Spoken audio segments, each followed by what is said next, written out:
from a general perspective, it is pretty interesting to see Bitcoin kind of challenge what it had been in the past, right? It's finding new applications, and really Ordinals could open some doors for tons of novel applications, things like decentralized marketplaces, identity management, digital voting, things like that are very real world applicable that could be, utilized on a chain like Bitcoin, right? What's going on, everyone? Welcome back to another episode of WagmiTV.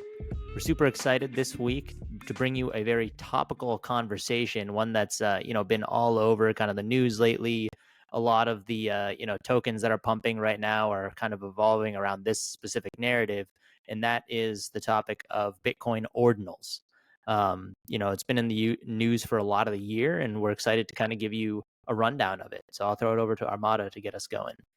Yeah, really quickly, we wanted to just discuss what are Bitcoin Ordinals. Bitcoin Ordinals allows you to inscribe data like images, videos, text, for example, directly onto individual Satoshis, which are the smallest unit of Bitcoin, as we all know.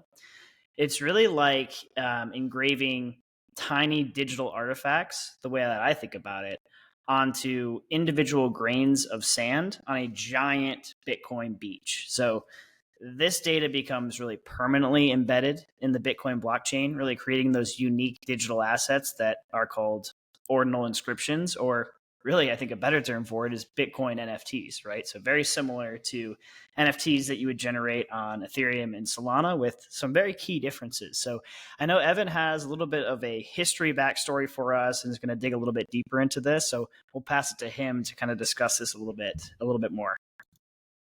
Yeah, absolutely. And I think that's a great analogy for this. And I think an important note here is that, these really aren't the first NFTs on the Bitcoin network. In 2014, we saw Rare Pepes being the first Bitcoin NFTs. In 2017, that was followed by Stacks.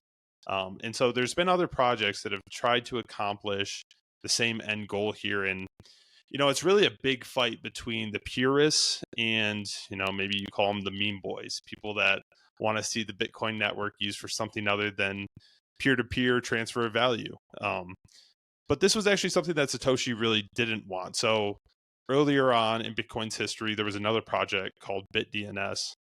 And this was a project that tried to make updates where, the Bitcoin network wouldn't just be peer-to-peer, a peer-to-peer financial system. It would be able to do other things. And so this was shot down by Satoshi, and really his legacy lives on through the Maxis, who just don't believe that, this is what Bitcoin was used for. It's a peer-to-peer transfer of value, and maybe not NFTs. But here, let's dive into really how these ordinals came about and how NFTs were able to happen on the Bitcoin blockchain. So it's actually a pretty awesome combination of innovations that have happened. We saw in 2021 the Taproot upgrade, which made these possible, really. But there was also other upgrades that came together to really create what we see as ordinals today. And the other upgrade was the SegWit one in 2017, which really allowed the arbitrary data to be stored in the witness section of the transaction. Like Armada said, this is the inscription portion, and that was really for L2s to be able to be possible in the Bitcoin network. That was for Bitcoin Lightning to come about and try to spur the L2 movement in the big Bitcoin ecosystem.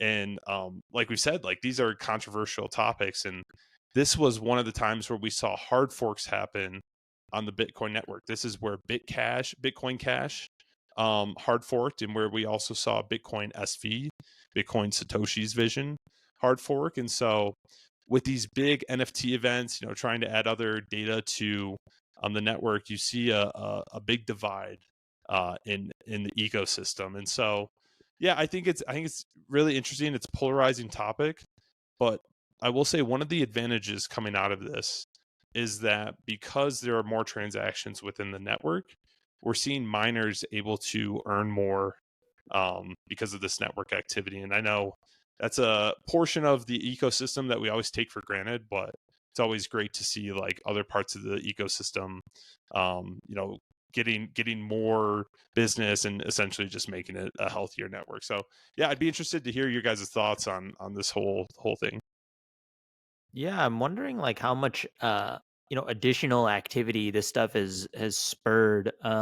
It'd be interesting if we, maybe for another episode looked into the actual figures of that. But yeah, to your point, like I think it's pretty cool that it's kind of helping the miners out, especially going into a year that of course we know the halvening is coming.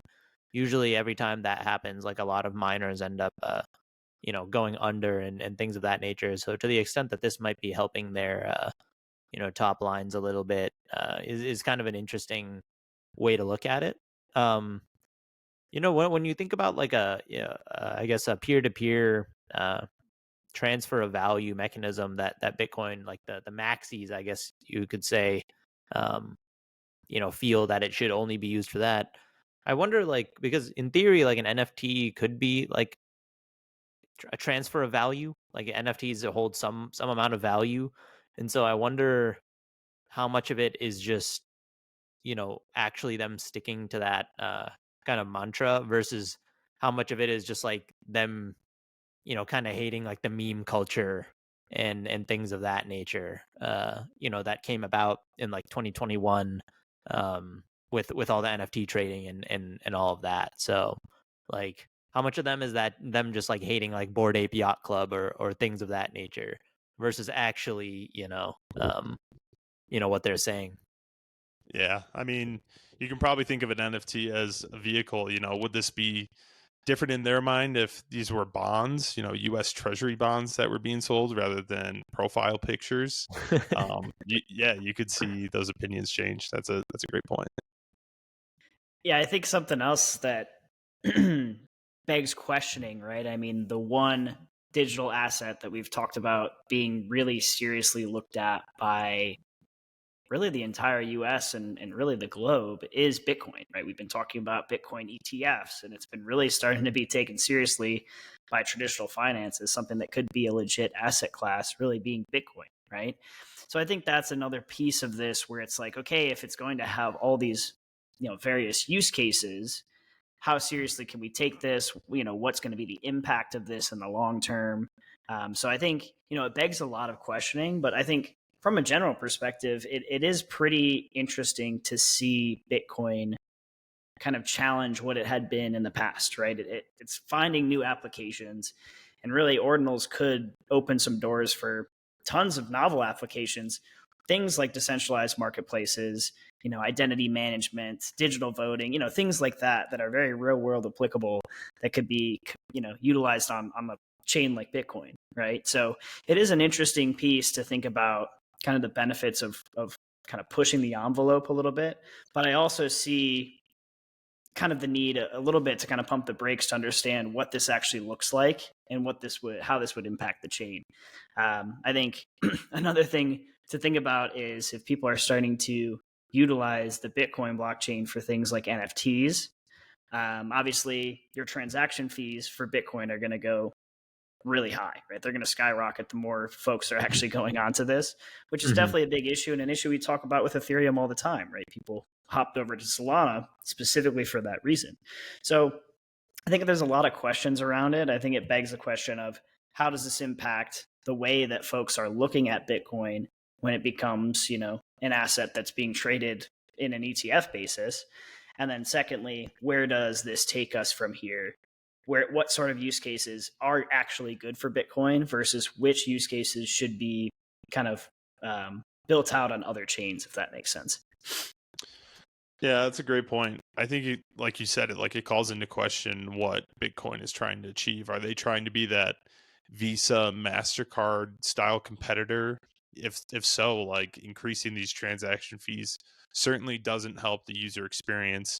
Is it something where we're looking to, venture in another direction and see what possibilities are out there? I think we'd love it if these NFTs didn't become profile pictures like we saw on the Ethereum front. Maybe there's another type of evolution that can happen there and a new use case. So, it'll be interesting.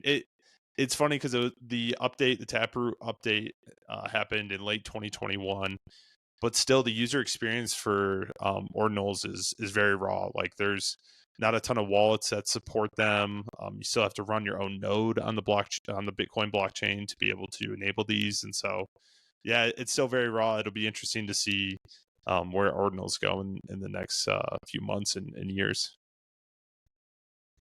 Super interesting. Well, for all the latest and greatest on Bitcoin ordinals, we will definitely be here, keeping tabs on the situation and providing you guys, the listeners, with updates as they come.